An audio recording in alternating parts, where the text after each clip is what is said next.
Mientras construía este sermón, me puse a meditar cómo el Señor nos mete en pruebas, cómo usa las pruebas para formarnos y para conducirnos. Es más, hermanos, en todas las escrituras, en todas las escrituras, los hombres de Dios fueron formados en pruebas. En todas las escrituras. Creo que todos en esta congregación conocemos la historia de José, ¿verdad? El hijo de Jacob, uno de los exponentes más claros de una vida en pruebas, además de Job, ¿verdad? Josué, hermanos, no tuvo las cosas fáciles. Desde chico ya fue despreciado por sus hermanos, le tenían envidia, lo maltrataban. Y como si eso fuera poco, lo intentaron matar. Si no fuera porque Rubén intervino para que no le pongan la mano encima, lo iban a ejecutar por simple envidia, sus propios hermanos, su sangre, su familia. Lo vendieron como esclavo, condenado a una posible vida de trabajos forzados hasta su muerte. Esa era la condena de un esclavo. A eso estaban condenados. Lo compró Potifar, parecía que le iba bien, prosperó, pero luego la esposa de Potifar intenta seducirlo, él huye, termina preso a consecuencia de esto, por mentiras y acusaciones falsas. Preso como un criminal, hermanos. Pero la palabra del Señor dice que el Señor extendió su misericordia y le cayó bien al jefe de la cárcel. Humanamente, hermanos, humanamente nosotros podríamos decir, ¿el Señor extendió su misericordia? Estando preso, acusado falsamente, odiado por sus hermanos, vendido como esclavo, pero le fue bien en la cárcel. Le fue bien en la cárcel, profetizó el sueño al copero del rey y le dijo, cuando seas restaurado, acuérdate de mí y pedí mi libertad. Pero el copero fue restaurado y se olvidó. Muy mal agradecido. 2 años después, hermanos, recién el faraón tiene un sueño y se acuerda el copero de que había un hombre en la cárcel que le profetizó y que le había hablado. Uno puede decir para esta altura, hermanos, que la vida de José estaba maldita, porque no salía de una para entrar en otra, una tras otra. Bueno, el resto ya saben, hermanos, Faraón lo coloca como el más alto, con el más alto cargo en Egipto, después de él. Cuando viene la familia de José, vienen sus hermanos por la hambruna a consecuencia de las malas cosechas. Él se revela y ya se conoce toda la historia cuando se muestra a sus hermanos. ¿Y qué le dice ahí? Yo soy vuestro hermano José, a quien vosotros vendisteis a Egipto. Con una frase como esta, hermano, uno, y creo que también los hermanos de José, se llenaron de temor. Pensaron que quizás José iba a querer vengarse después de todo lo que pasó, ¿verdad? Pero ¿qué responde él? ¿Qué responde José?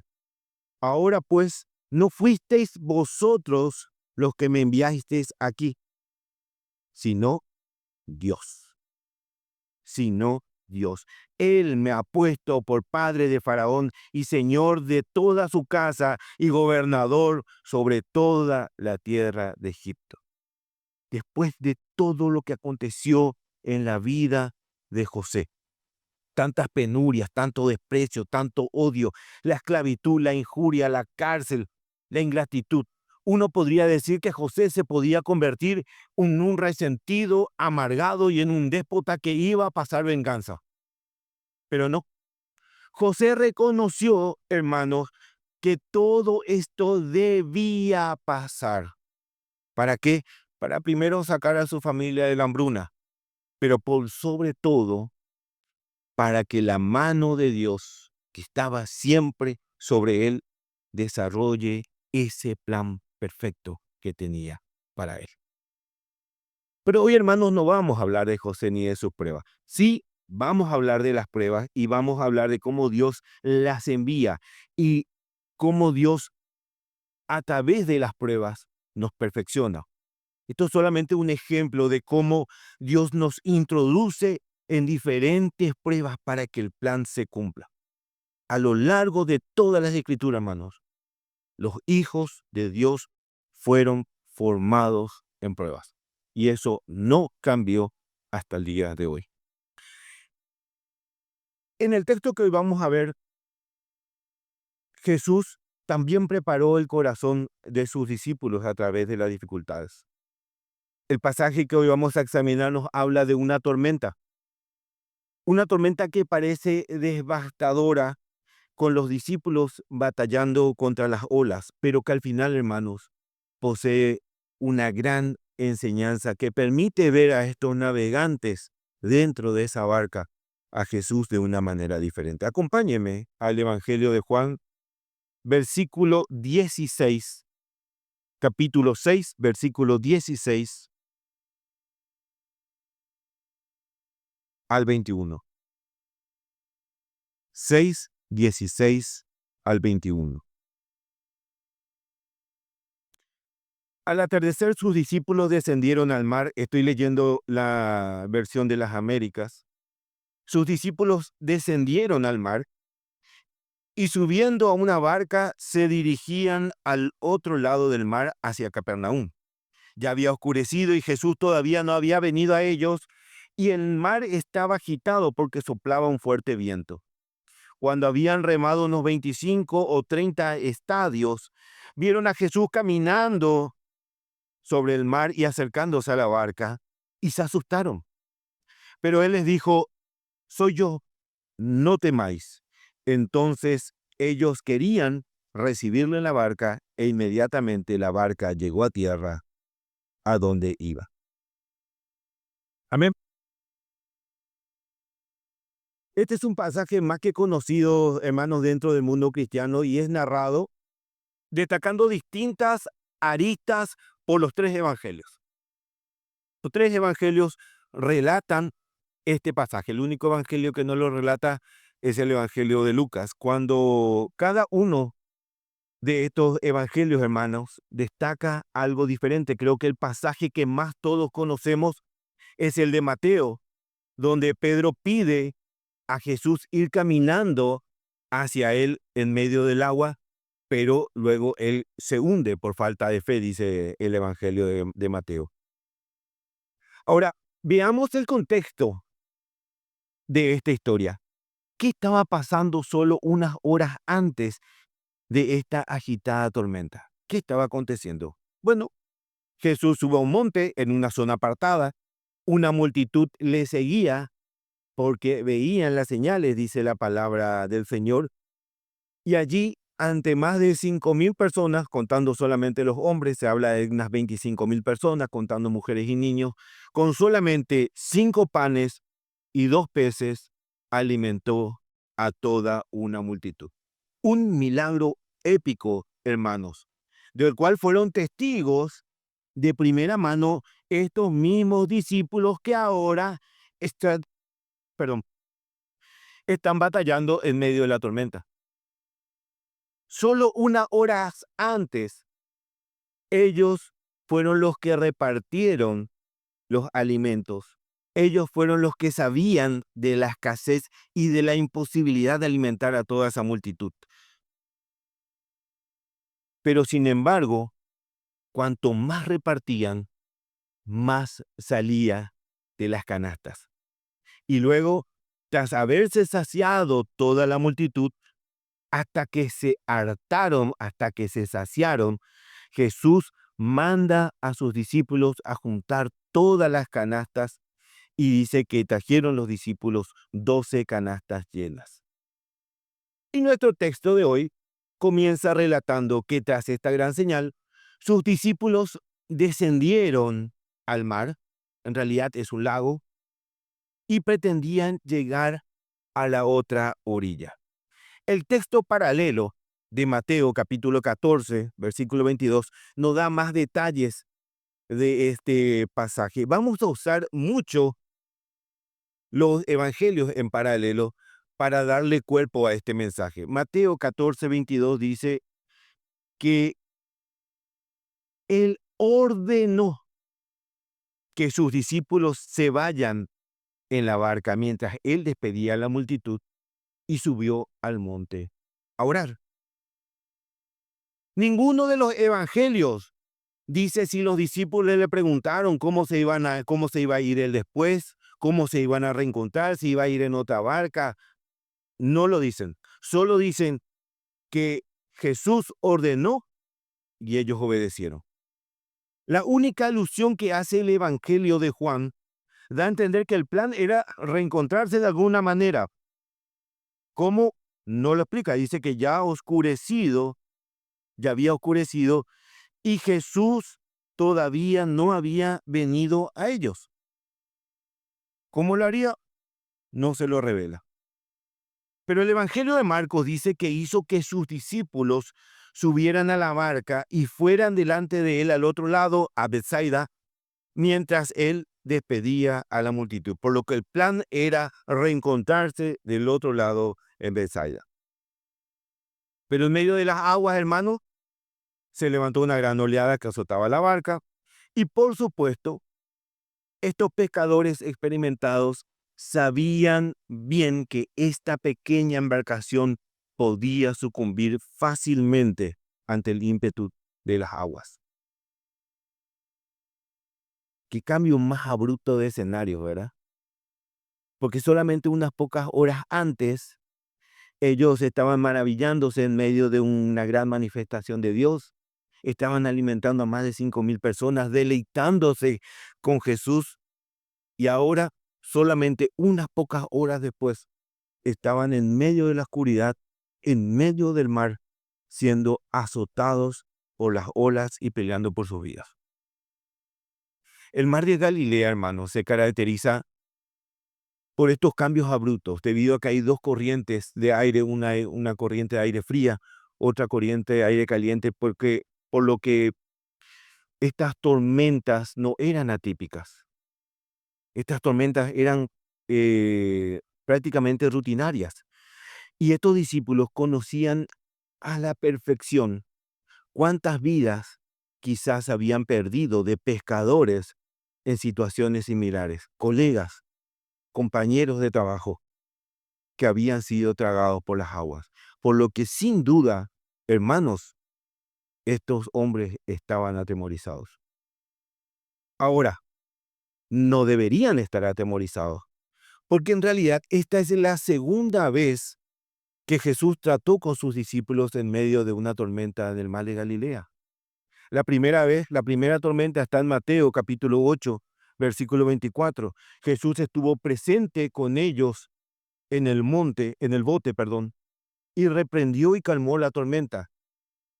En esa tormenta Jesús le pidió a sus discípulos que confiaran en su cuidado invisible y en su preocupación por ellos. Por lo que estos discípulos ya deberían saber que Jesús tenía poder sobre las olas y sobre las tormentas. Pero había un problema. Esta vez Jesús no estaba con ellos en la barca. Esta vez estaban solos. En Mateo 8 sí, pero ahora estaban solos. Y quiero que piensen en este detalle. ¿Quién puso a estos discípulos en la barca? Jesús. Jesús fue el que ordenó a que ellos descendieran al mar y suban a esa barca. Ahora, ¿usted piensa que nuestro Señor no sabía lo que iba a pasar? ¿No le llama la atención que es una de las pocas veces que a propósito Jesús se separa de ellos? Mateo dice, hizo que sus discípulos entraran en la barca. Y la observación de la Biblia de las Américas señala que la traducción apropiada sería obligó a los discípulos. El Evangelio de Marcos también lo señala así. Y esto nos lleva al primer título que quiero desglosar hoy, hermanos. Jesús te pone en la tormenta. Jesús te pone en la tormenta. Hermanos, estos discípulos solamente unas horas antes estaban pasando por un momento glorioso, viendo la mano del Señor, multiplicando los panes y los peces. Y esto obviamente los llevaba a un desborde de emociones. ¿Se imaginan estar en ese lugar, hermanos? Pero acto seguido, toda esa alegría, toda esa admiración, toda esa glorificación hacia Dios en sus corazones había esfumado. Ahora la realidad era distinta, muy oscura, como la noche en la que estaban en medio del mar. Las olas golpeando con fuerza contra la barca, mojados, peleando con los remos para tratar de llegar a tierra y sin avanzar hacia ningún lado. Yo creo, hermano, que más de uno habrá lamentado que Jesús no esté en ese momento en la barca. Ellos pensaban que estaban solos y que estaban a la deriva, pero Jesús fue quien los puso en la tormenta. Jesús fue el que les ordenó que suban a la barca. Y eso, hermanos, no es producto del azar. Para nada, hermanos. Tenía un propósito perfecto en la mano de nuestro Salvador. Acompáñenme a Eclesiastés capítulo 7, versículo 13.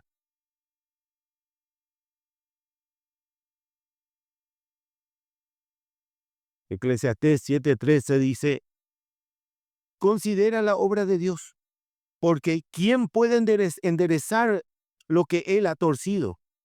Alégrate en el día de la prosperidad y en el día de la adversidad considera, Dios ha hecho tanto el uno como el otro, para que el hombre no descubra nada que suceda después de él. ¿Quién puede enderezar lo que Dios ha torcido? ¿Quién puede ir en contra de su voluntad?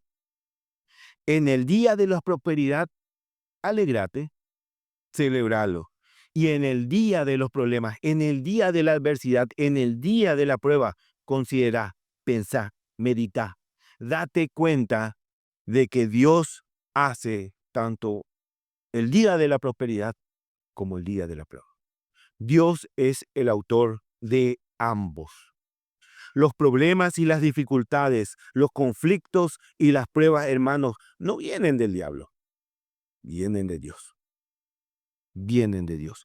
Date cuenta que es Dios, el soberano, el que tiene el control sobre todo el universo, quien tiene el control aún de el último de tus cabellos. Y todo pasa porque Él lo decreta. Todo pasa porque Él lo determina. Y estos discípulos están en la tormenta porque Jesús los metió en la tormenta. Y si vos estás atravesando una dura tormenta y pensás que tu barca está a punto de hundirse y no ves esperanza en lo que se viene, y ahora te molesta que el Señor te metió en la tormenta, déjame que te dé una buena noticia. Tu Dios no es un Dios caprichoso. Tu Dios no es un Dios caprichoso. No estamos en las manos de un Dios caprichoso o inestable que de repente quiere que te vaya bien y de repente quiere que te vaya mal. No, hermanos.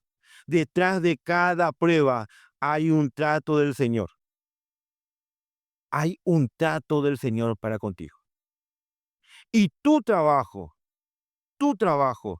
es pedirle al Señor en oración, con un corazón humillado, que te dé sabiduría para poder comprender, para poder corregir, para saber aprender de esta tormenta. No hay que preguntar por qué me metiste en la tormenta, hay que preguntar para qué me metiste en la tormenta. Señor, estoy atravesando una noche oscura, estoy atravesando dificultades. Señor, necesito que me muestres qué necesito aprender. Necesito que me abras el entendimiento. Necesito que me muestres cuál es el trato que tenés para conmigo. Job 1:20, el clásico de las pruebas. Entonces Job se levantó, rasgó su manto, se rasuró la cabeza y postrándose en tierra, adoró. Versículo 21 del capítulo 1. Y dijo, desnudo salí del vientre de mi madre y desnudo volveré allá. El Señor dio y el Señor quitó. Bendito sea el nombre del Señor. En todo, Job no pecó ni culpó a Dios. Lo primero que Job reconoce es que tanto su abundancia como su tiempo de paz y prosperidad se lo dio Dios, pero también fue Dios quien lo puso en su tiempo de lucha, de dolor y de aflicción. La Reina Valera dice, y no atribuyó despropósito alguno. No atribuyó despropósito alguno. Tenía un propósito, ese dolor y esa aflicción.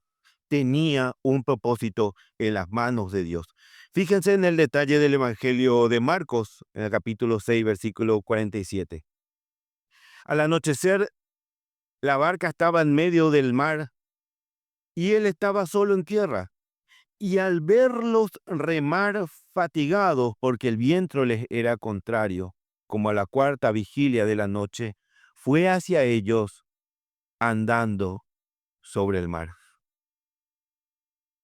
Al verlos remar fatigados, dice, él estaba sobre un monte, una montaña, y varios kilómetros en el horizonte, desde la altura, él podía ver la pequeña embarcación, a la pequeña barca, peleando con las olas.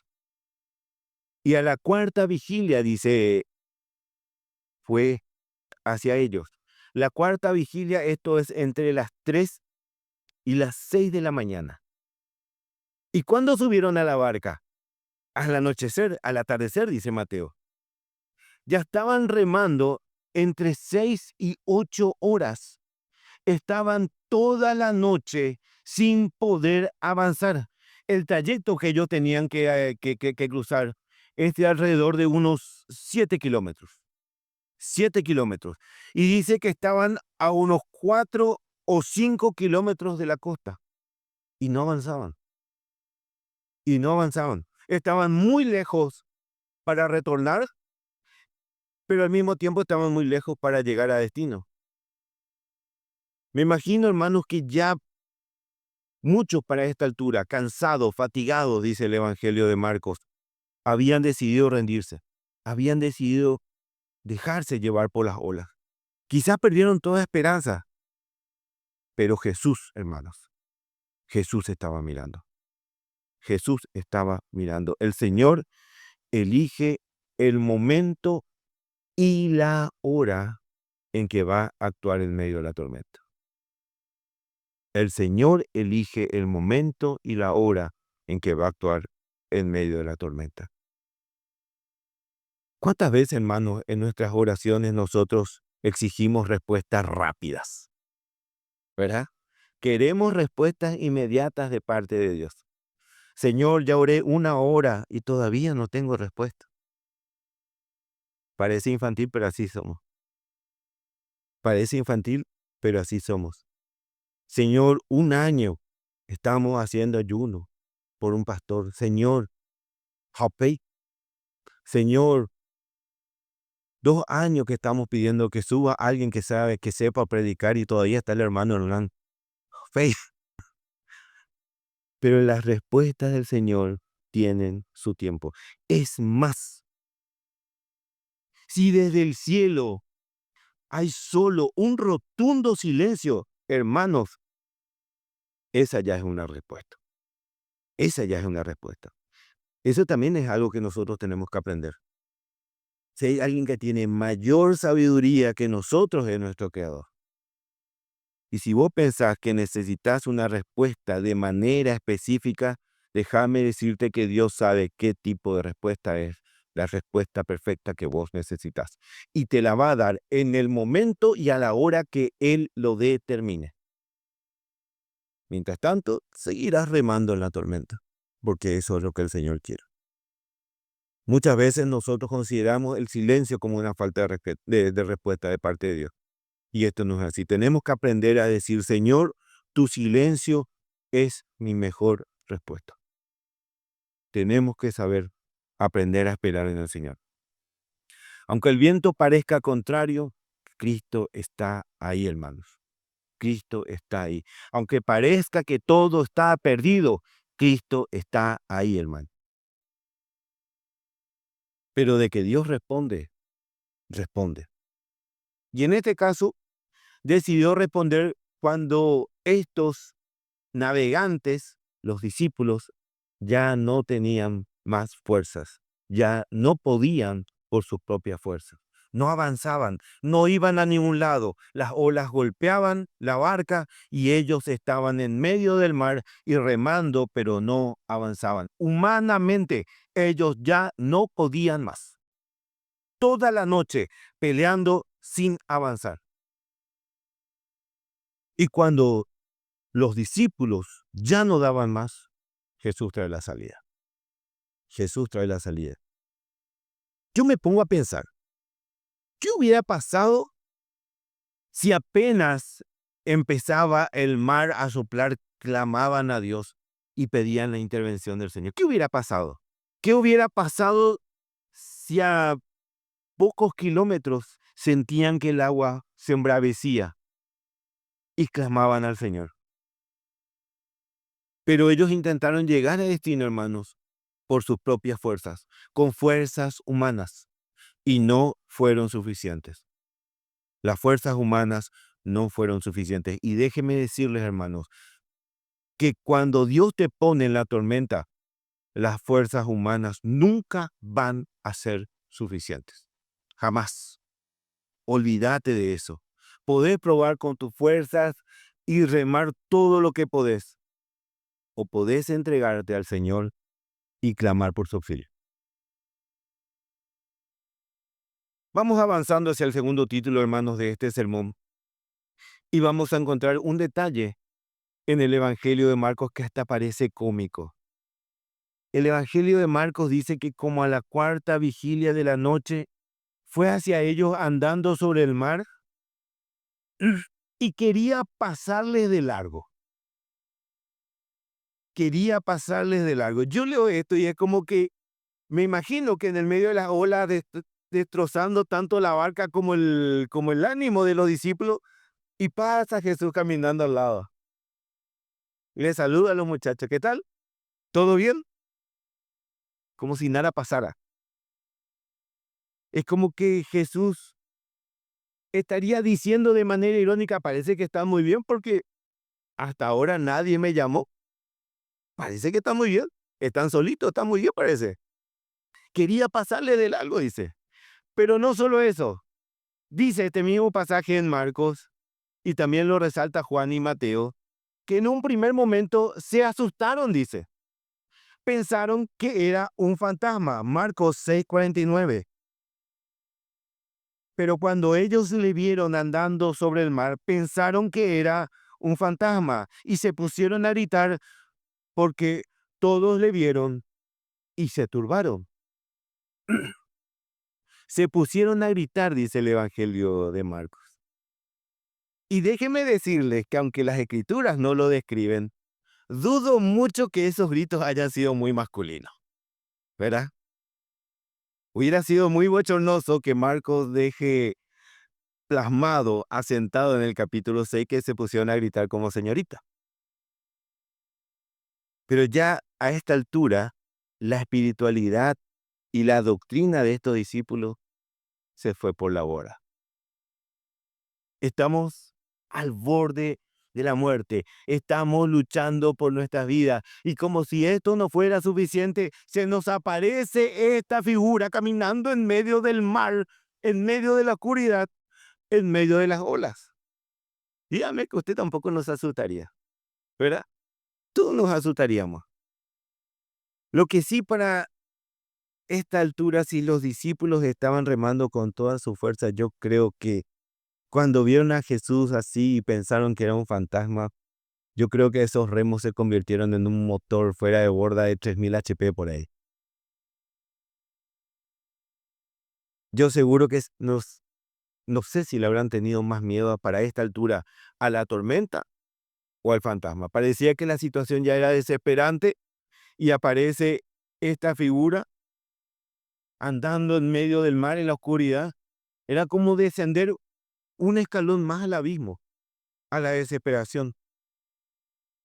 Pero el hecho de que hayan creído de que era un fantasma, hermanos, también revela que aún eran inmaduros en la fe, que todavía tomaban las supersticiones, las tradiciones de los hombres como si fuera una verdad.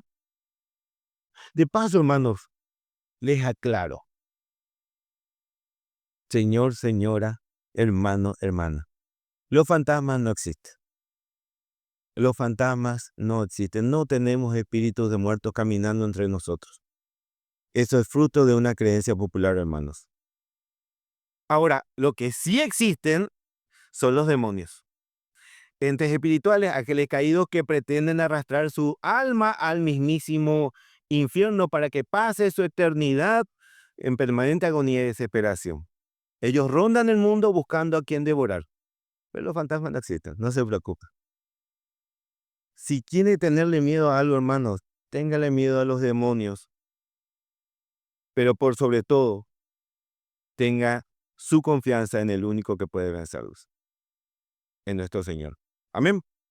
Jesús es el único que tiene autoridad total, total.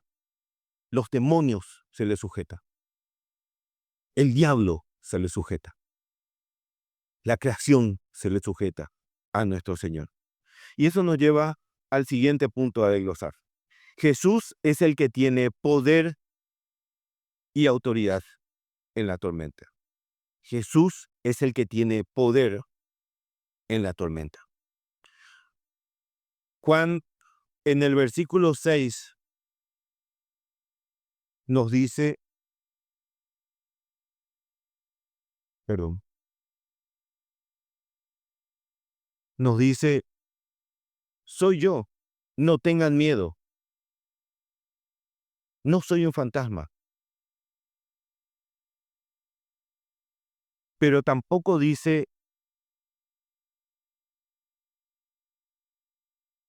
yo soy el Señor sobre la tormenta, yo tengo el control de todo. Supongamos esto, hermanos.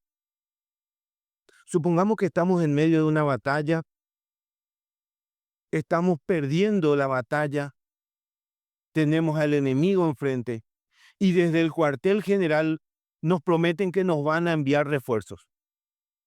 Nosotros esperamos con ansia, con esperanza esos refuerzos, pero cuando llegan esos refuerzos, no son más que un grupo de soldados debiluchos que ni siquiera armas tienen. ¿Qué va a decir usted ahí? Gente, fue un placer combatir con ustedes, pero hasta acá llegamos. Nuestra suerte está echada. Pero si en vez de eso, desde los cuarteles generales le envían soldados enormes, tipo Robocop, con armas poderosas, ahí la perspectiva cambia, ¿verdad?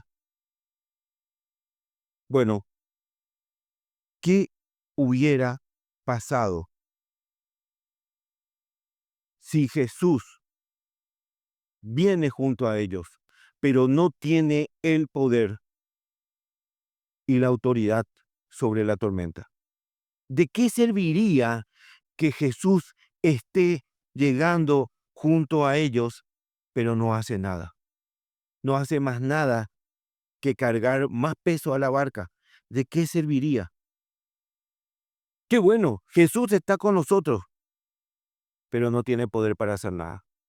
Es uno más de nosotros, ahí, en la barca. ¿De qué sirve que Él esté? Hermanos, ¿de qué serviría si Jesús no tiene poder y no tiene autoridad? Pero ellos y nosotros, hermanos, podemos confiar en el poder que Jesús ostenta, no solo sobre la tormenta, hermanos, sino también sobre nuestra salvación. Si Jesús es nuestro Salvador, hermanos, es porque Él tiene poder y autoridad para salvar. Si no, nuestra fe es vana. Si Jesús no resucitó, si Jesús no venció al pecado y a la muerte, aún estamos en la perdición, dice Pablo. Primera epístola de Corintios a los Corintios, capítulo 16, versículo 15.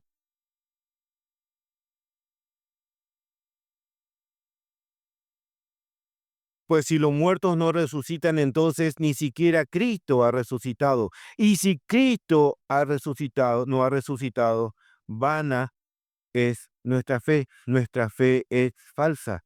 Todavía estáis en vuestros pecados. Entonces, los que han dormido en Cristo han perecido. Y hemos esperado en Cristo para esta vida solamente. Somos de todos los hombres, si hemos esperado en Cristo para esta vida solamente, somos de todos los hombres los más dignos de lástima. Nosotros confiamos en su obra, hermanos, y nosotros sabemos que Él tiene poder y tiene autoridad. Jesús demostró multiplicando los panes que el Señor es el Señor de la abundancia, de la prosperidad, del sustento. Y ahora, en medio de las olas, también demostró que es el Señor de las tormentas y de toda la creación. Hermanos, la autoridad de Jesús es en todo.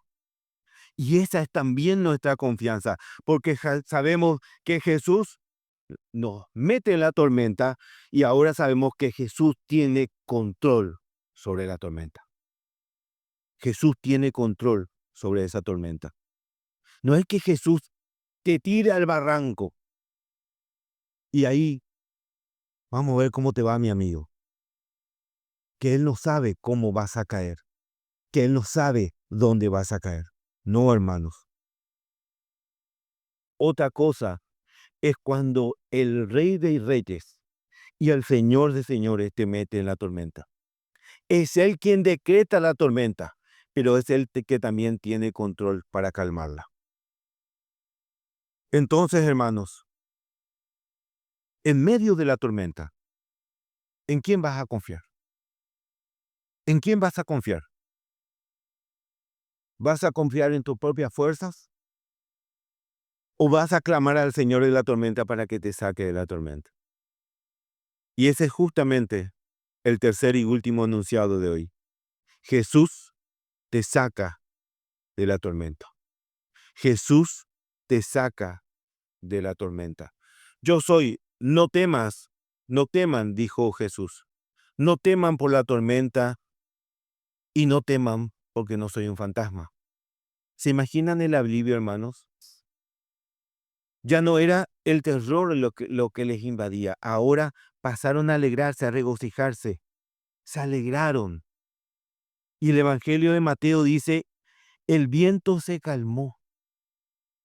El viento se calmó. Entonces los que estaban en la barca le adoraron diciendo, en verdad eres el Hijo de Dios.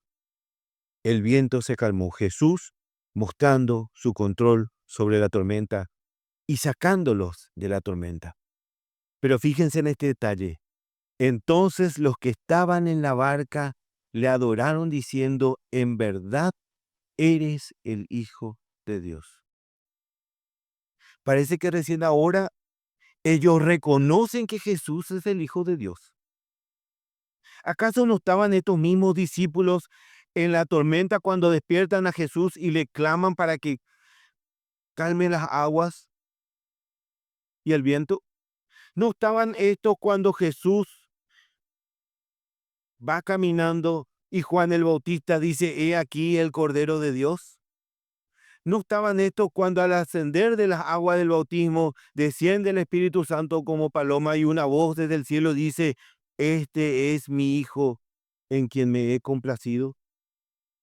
No estaban estos en la boda de Caná cuando se convirtió el agua en vino. No estaban estos mismos discípulos cuando sana al hijo de un oficial del rey.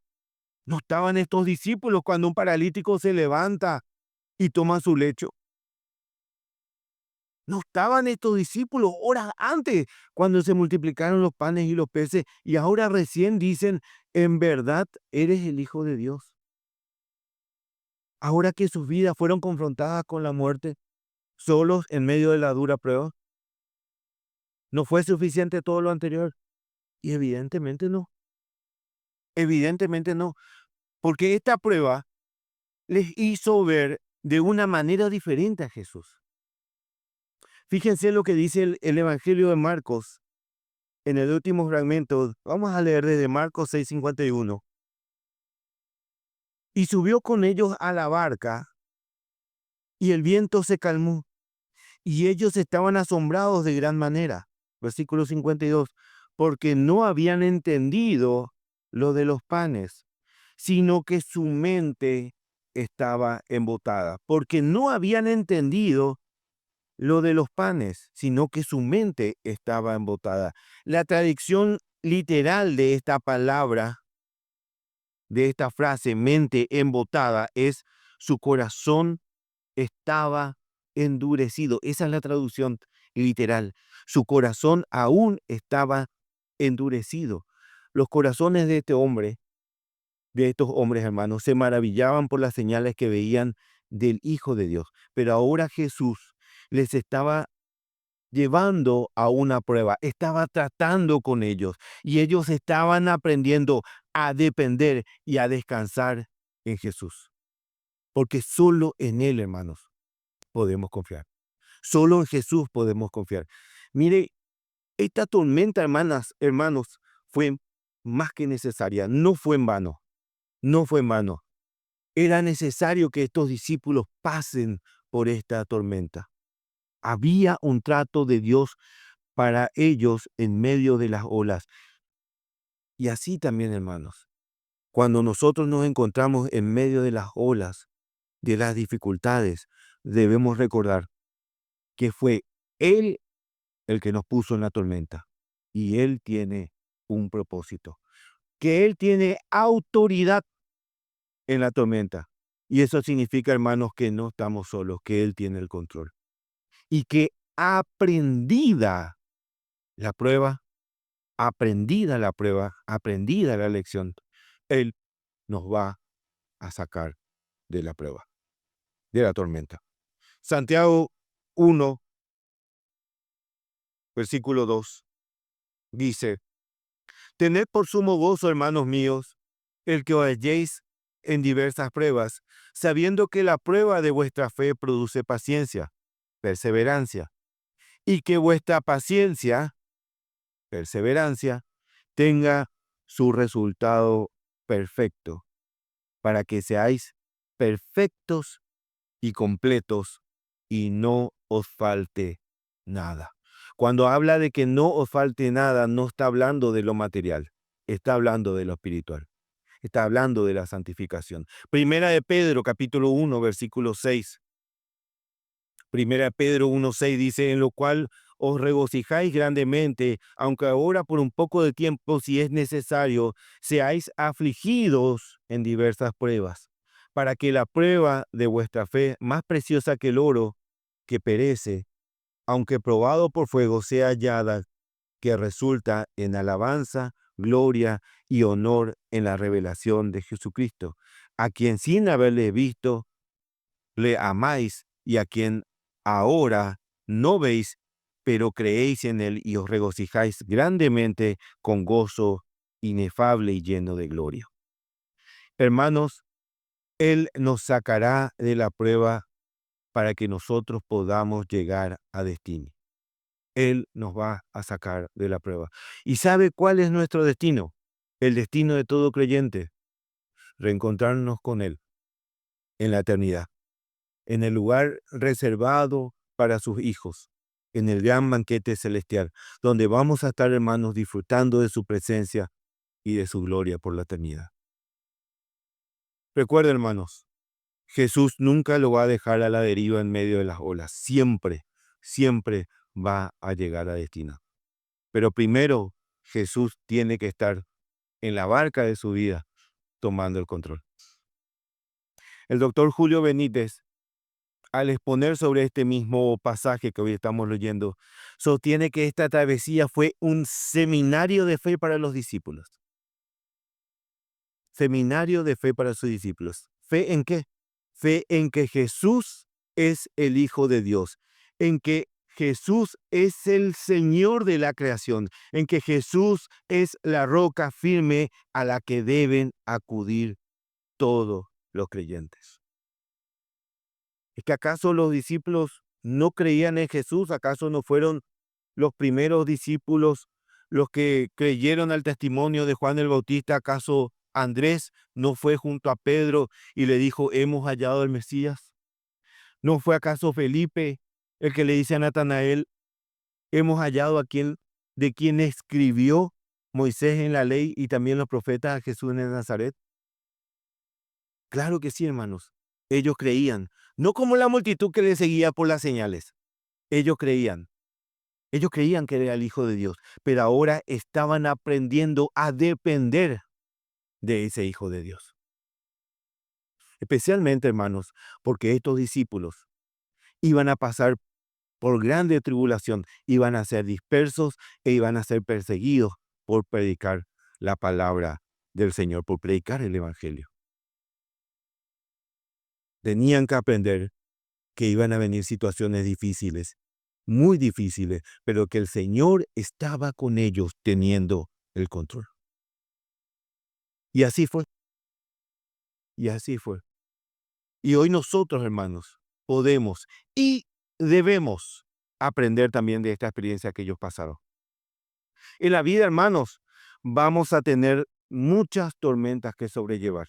La palabra de Dios en ningún momento dice que el cristiano está bajo un manto protector que te va a librar de tener pruebas y dificultades. Todo lo contrario. Jesús lo que promete es que del mundo vamos a tener persecución, vamos a tener injuria, vamos a tener calumnia, vamos a tener cárcel, vamos a tener tortura. Y yo te puedo asegurar que cuando estás pasando por situaciones como esta, vas a querer estar mucho más en la barca con los discípulos que atravesando este tipo de situaciones. Pero esto es lo que el Señor anuncia. Y no solo eso, la tormenta, hermano, hermana, va a llegar en el momento menos esperado. La tormenta llega en el momento menos esperado. Cuando los discípulos entraron en la barca, estaban gozosos, estaban llenos de alegría. La multitud los ovacionaba. Habían visto la multiplicación de los panes y los peces y ya querían hacer a su maestro un rey. El mar estaba tranquilo, la luna iluminaba la noche, las estrellas eran como faroles, todo muy romántico. Pero la tormenta llegó en el momento menos indicado y en el lugar menos indicado. Estos pescadores conocían bien el mar, hermanos, y ellos sabían que si el agua estaba un poco agitada, no convenía iniciar esta travesía. Hubieran esperado hasta la mañana siguiente si ellos veían que las condiciones no estaban dadas. Así que evidentemente todo era perfecto, pero la tormenta llegó de manera inesperada. El viento sopló y no hay manera de huir. Solo te queda afrontar la tormenta. Y si estás atravesando la tormenta, recordá, es el Señor el que te pone en la tormenta, es el Señor quien permitió que esto pase. No es por capricho, no es por diversión. Hay un trato de Dios, de Él para contigo. Y ese trato es para una corrección o para nuestra perfección.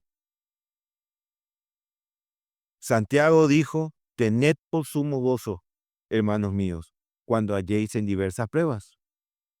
Porque esas pruebas nos perfeccionan, tienen un resultado en nuestras vidas. No nos gustan las tormentas. No nos gusta lidiar con las pruebas, hermanos. Si fuera por nosotros, desearíamos estar en un permanente camino rodeado de flores con el día soleado. Pero En el día soleado no es la forma en que Dios trata con nosotros. En el día soleado, el Señor no nos perfecciona en la santidad. En las pruebas Él trata con nosotros. Nos moldea, nos corrige, nos afirma. No existe ningún santo varón de las Escrituras que no haya pasado por pruebas. Y déjeme contarles que tampoco te van a faltar, ni a vos ni a mí. Las pruebas van a venir, pero Jesús tiene el control. No estás solo, no estás solo. Él te está acompañando en este proceso. No estás librado a tu suerte. Jesús es el que tiene poder en la tormenta. Y sabiendo esto, hermanos, podés confiar en que no estás solo. No estás a la deriva. Busca a quien tiene poder en la tormenta. Pedí su guía, pedí su sabiduría. Y con un corazón humillado, reconocelo como tu único medio de salvación. No pelees con tus fuerzas. No pelees que vos solo podés. Tampoco le reclames a Dios si es justa o no justa la prueba. Solo clama a Él. Solo clama a Él. Y por último, Jesús te saca de la tormenta. Vimos que las pruebas tienen un fin y cumplido ese fin, es Jesús quien te lleva a la orilla. Y cuando llegues a la orilla, agradecele, reconocele y humillate, porque Él te moldeó, te preparó, te formó.